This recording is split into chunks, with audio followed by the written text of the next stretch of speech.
Okay, so what I have here is a stick that we're going to use for a fishing rod. So this would be presumably the tip of the rod. Okay, this is where we're going to attach the line, the heavy line anyway. And so we can see there's some buds on there that will act as stoppers. Notably, there's one here all the way at the end, and that's probably the one we want to shoot for. So we're going to tie a piece of rope, or very thin twine, I should say, right to the right of the stopper bud here. Okay, so what we're going to do is we're going to use a Duncan knot or Duncan loop. So you can see I bring the piece of string sort of right next to it, and what I'm going to do is make it kind of loop, kind of like that, right up next to the stick. So I got this kind of loop going. Now what I'm going to do is I'm going to sort of pinch the whole thing up against the stick at the point where I want to tie it on. And then I'm going to take this, the end of it, and I'm going to start kind of wrapping it in successive wraps, about 5 of them. And I'll just pile them up next to each other. As you can see, in each successive wrap kind of goes right next to the last one. And when I've got this wrapped around, probably 5 times is a good number here.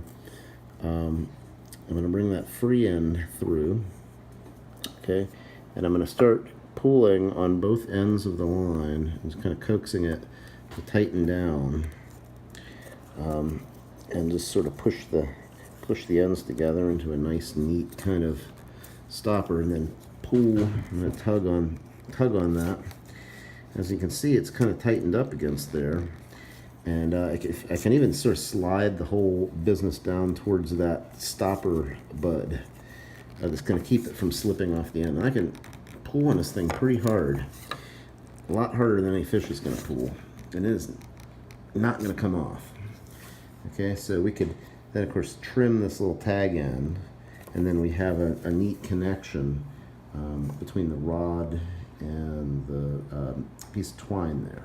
Okay, so once you have the heavy line attached to your rod tip, by the way, you're probably going to want somewhere in the neighborhood of like 7 to 10 feet worth of that heavy line. It will give you some weight. Once it gets wet, it'll give you some weight, and it'll help bend the rod so you can make a decent cast. But here I've just got a short piece for the demonstration. So anyway, there'd be about, maybe 9 feet of this twine. And then you're going to want about 4 feet of monofilament so that the fish cannot see it so well. I've got some 30-pound monofilament here, which is kind of ridiculously heavy. You'd use that maybe in saltwater to fight, very large fish, but I thought maybe this would show up a little better for the video. So we're going to try to attach it to the heavy line using the exact same knot we just used on the stick. Okay, now I know this is going to be a little harder to see, so we'll see how it turns out. But here I am. I've brought, pretend the white line is just sort of like the stick was in that position. So I'm going to make exactly the same knot with this mono. So I'm going to make a loop the same way that I did, a Duncan loop, the same way that I did with the line in the last segment. And then I'm going to hold that up against, just like I did up against the stick, I'm going to hold it up against the white line. And then I'm going to start taking this free end, and I'm going to start wrapping it around again and again. You are probably only going to need about 4 wraps, because this mono is going to really bite into the white line there, and it'll probably grip pretty easily. I mean, you can go 5 if you want, just to be sure.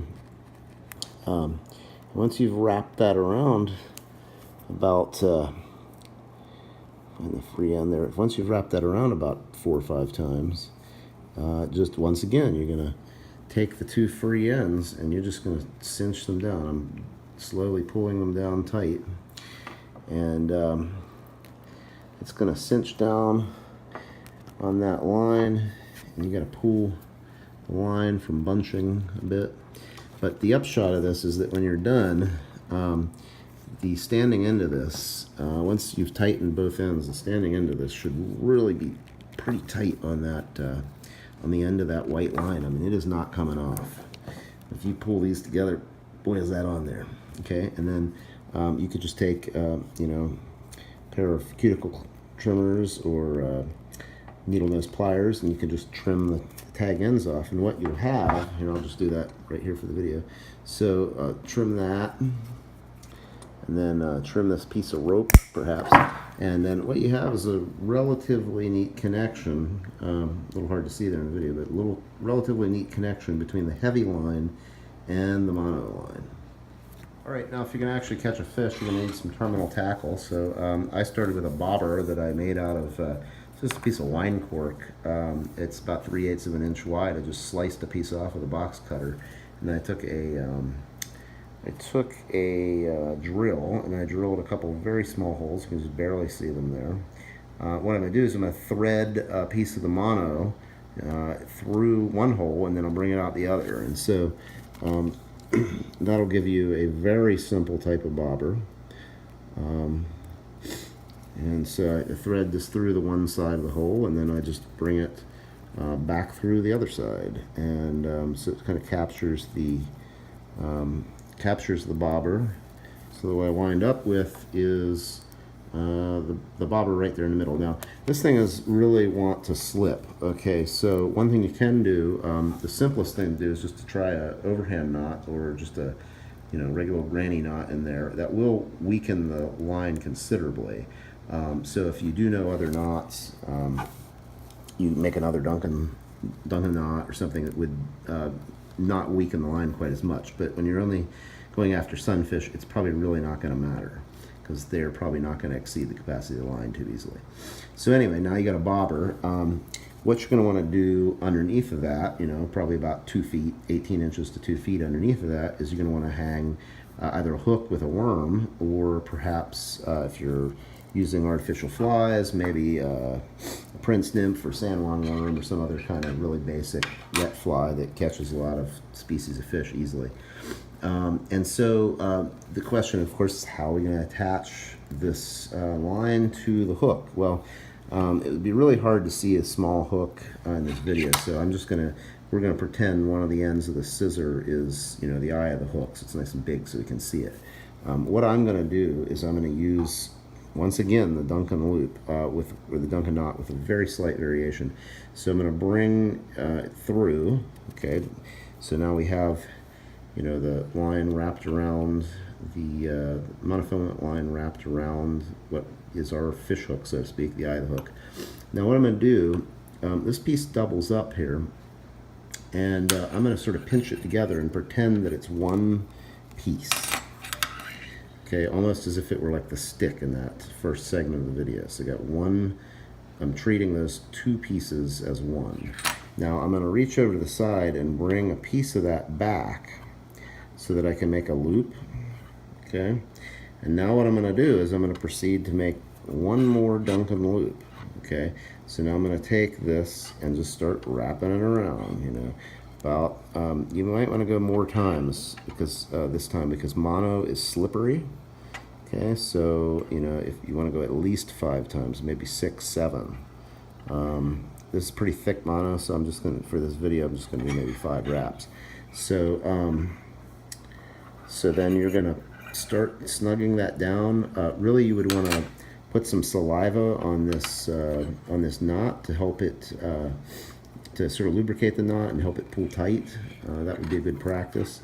Now once you got the knot starting to pull kind of tight, you can now slide it down, all the way down to where the hook eye is.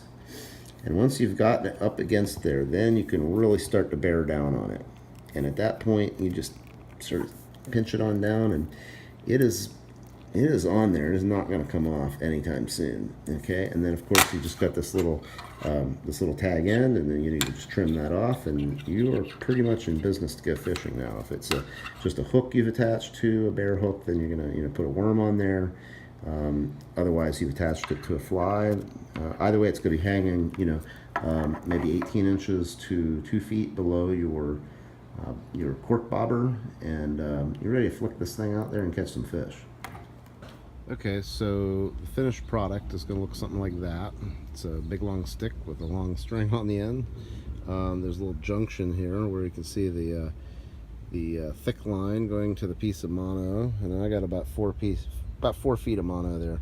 And then there's I've got a popper fly instead of a bobber, which that floats, of course, on the surface, and the fish could hit that too.